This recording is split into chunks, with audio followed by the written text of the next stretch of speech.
여러분, 청계천을 걷다 보면 발밑에 깔린 기괴할 정도로 화려한 조각이 새겨진 돌들을 본 적이 있습니까?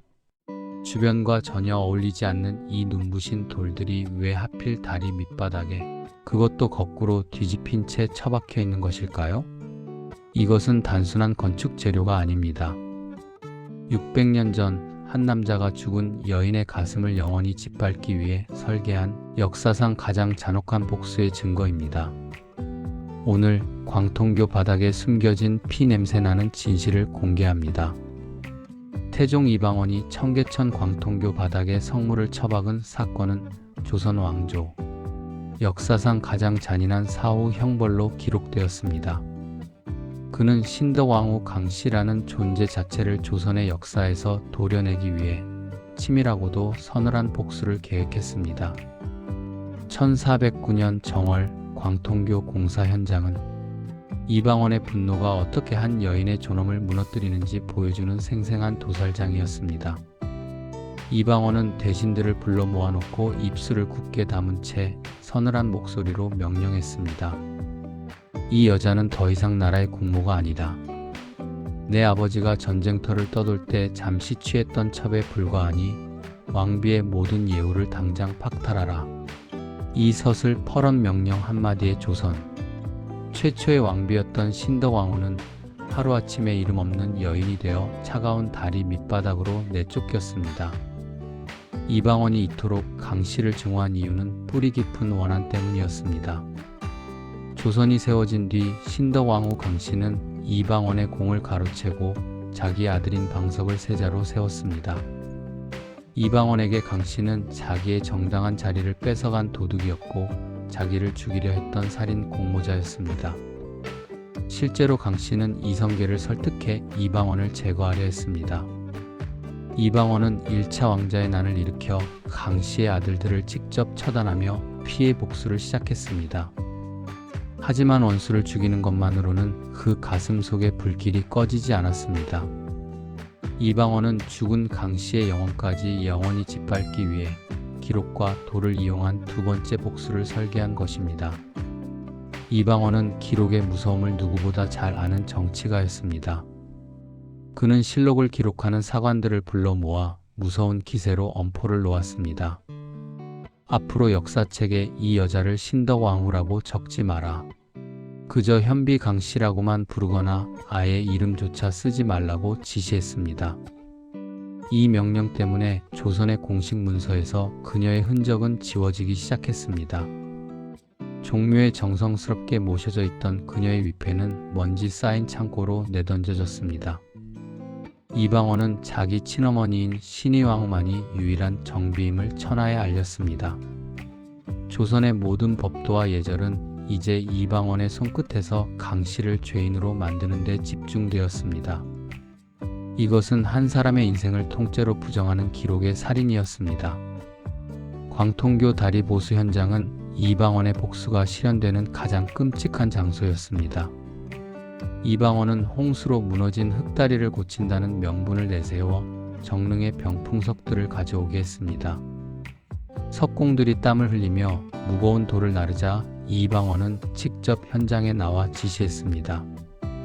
돌에 새겨진 신선들이 하늘을 보지 못하게 해라.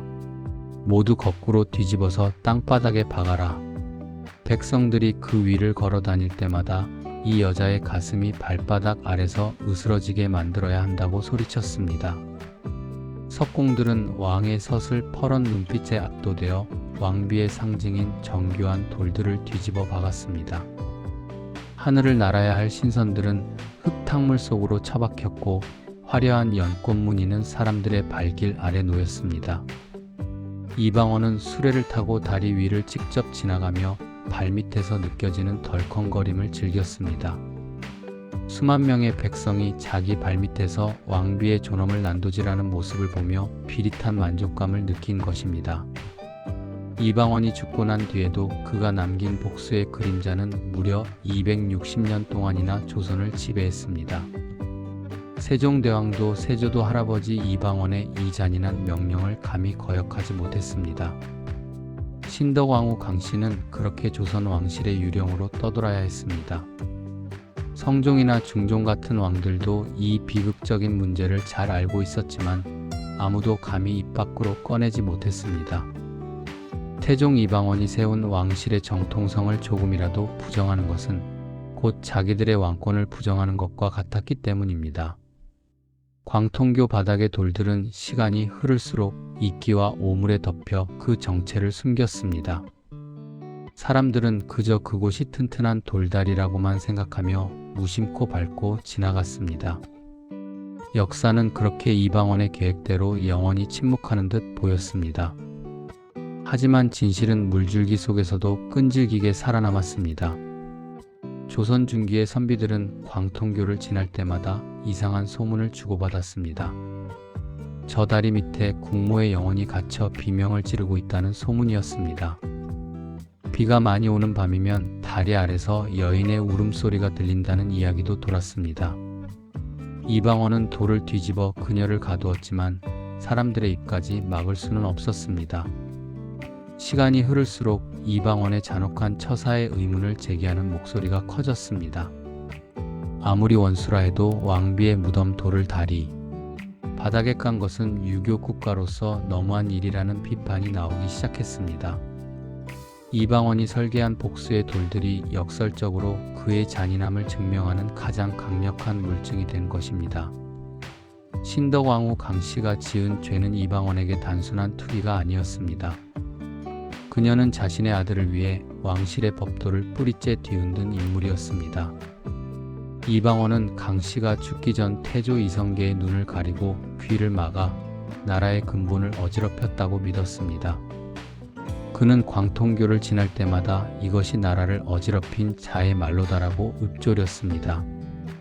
다리 공사에 참여했던 석공들은 왕비의 얼굴을 닮은 석상을 거꾸로 박으며 밤마다 가위에 눌렸다고 전해집니다. 하지만 이방원의 명령은 절대적이었습니다. 그는 돌 하나하나의 위치까지 세세하게 점검하며 강씨의 흔적이 조금이라도 하늘을 향하지 못하게 막았습니다. 그것은 죽은 자를 향한 산자의 가장 집요하고도 무서운 집착이었습니다.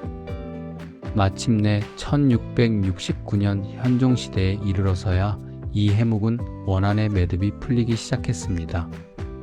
당대 최고의 학자였던 송시열이 임금에게 무릎을 꿇고 간곡히 건의했습니다. 나라를 세울 때 공이 컸던 공모를 이토록 차가운 길바닥에 방치하는 것은 하늘의 뜻에 어긋나는 일이라고 말입니다.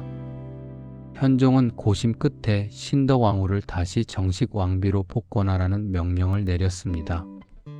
270년 만에 그녀의 위패는 종묘의 제자리로 돌아갔습니다.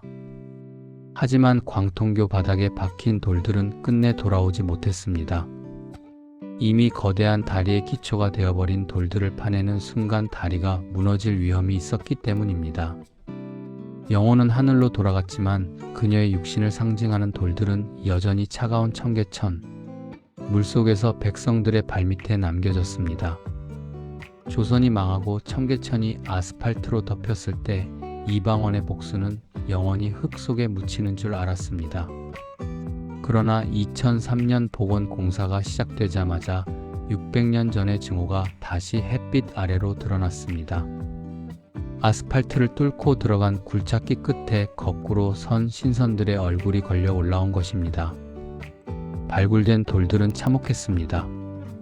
수천만 명의 발바닥에 깎여 문양은 희미해졌고 거꾸로 박힌 채 썩어간 흔적이 역력했습니다. 지금도 광통교 벽면에는 이 뒤집힌 돌들이 그대로 보존되어 있습니다. 서울시는 이 돌들을 똑바로 세우지 않았습니다. 이방원의 잔인한 명령을 있는 그대로 기록하기 위해서입니다. 이방원은 돌을 뒤집어 그녀를 영원히 죽이려 했지만 그 뒤집힌 모양새 때문에 그녀는 오늘날 가장 뚜렷하게 기억되는 왕비가 되었습니다. 승자의 잔혹한 복수는 결국 패자의 억울함을 증명하는 가장 선명한 기록이 되어 우리 발밑에서 지금도 살아 숨쉬고 있습니다. 그는 자신의 복수가 이 돌처럼 영원할 것이라 믿었습니다. 죽은 자의 명예를 짓밟고 산 자의 권력을 공고히 하는 것, 그것이 그가 생각한 통치였습니다. 그러나 역사는 그의 의도대로만 흘러가지 않았습니다. 600년의 세월은 이방원의 잔인함만을 남겼고 신덕왕후 강씨는 그 고통을 통해 비로소 진정한 왕비로 부활했습니다. 광통교의 차가운 돌들은 지금도 우리에게 속삭입니다. 권력은 유한하지만 진실은 결코 뒤집히지 않는다는 사실을 말입니다.